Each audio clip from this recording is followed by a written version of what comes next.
Now is the time to lay the boundary and guide wire on your lawn. The boundary wire defines the mowing area for the robotic lawnmower. The guide wire is important for showing the mower the way back to the charging station. The charging station sends a signal through the wires.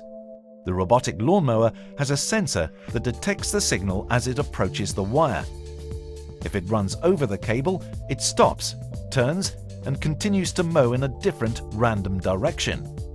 If the mower needs to be charged, the guide wire sends a signal that shows the mower the way back to the charging station.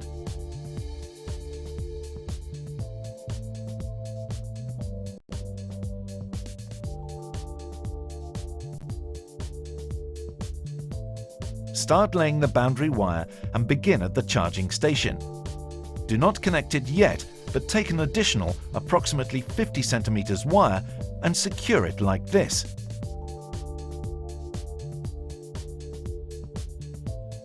As the robotic lawnmower always passes the wire a few centimeters before it turns, the wire must be laid at different distances from obstacles.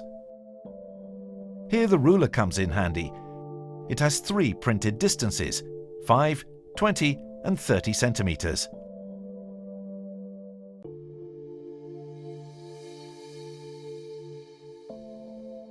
In front of hard walls, you should use 30 centimeters distance, otherwise the mower will collide with the wall at every turn.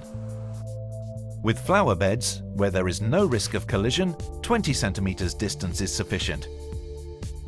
If the distance is smaller, the mower may drive over the edge and get stuck.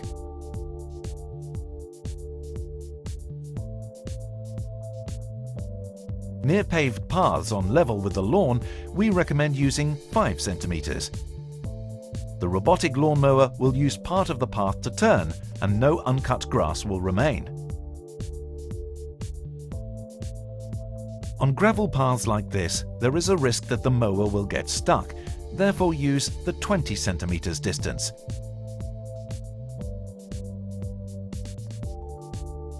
If you have hard surface paths like this, you can just let the mower pass over.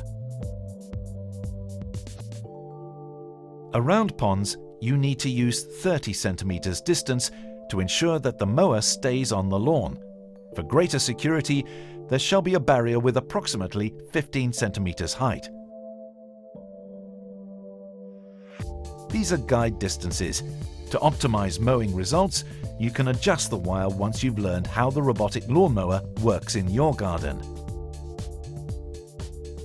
Place the staples on level lawn areas at a distance of about 70 centimeters. This is only a guide distance and depends on various factors. Be sure to stretch out the wire smoothly. If an uneven lawn makes it hang in the air, you will need to use extra staples. Otherwise, there is a risk that the mower will cut the wire during mowing. Alternatively, you can also make a thin slit in the lawn with a spade, like this. Lay the wire approximately 5 to 10 centimeters into the ground. This is a good option if your lawn is very uneven, if you would like to aerate without problems, or you want a hidden wire from the start. But even if you lay the wire on the ground, it will be completely overgrown after a few months. If there are obstacles on your lawn that you do not want the mower to hit, you will need to create islands with the boundary wire.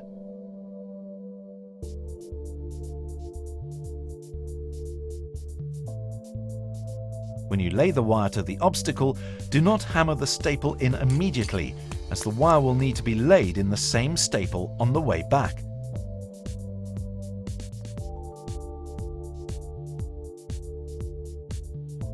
As described before, lay the wire around the obstacle.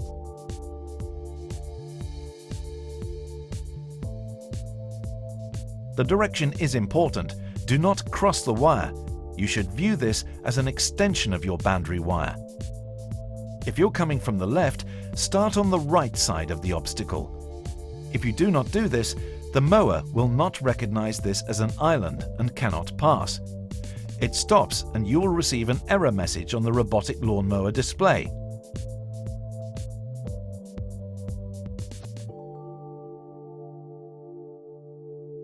When you close the circle, place the wire in the same staples on the way back. Only when the wires lie close to each other is the signal cancelled. The robotic lawnmower does not register a signal and passes by. Some obstacles do not require this and are recognized by the mower. The main body of the mower is a collision sensor. When the robotic lawnmower drives to a tree and collides, it independently turns around and changes direction. It is, however, important that the tree does not have visible roots, as the mower will cut them or get stuck. Also be careful with woody shrubs, as the mower can get stuck in them. Again, it is good to create a sketch of your garden at the beginning, because the guide wire later needs to be connected with the boundary wire in a central place across the charging station. If you have pre-planned this spot, you can leave approximately 10 cm wire more at this location.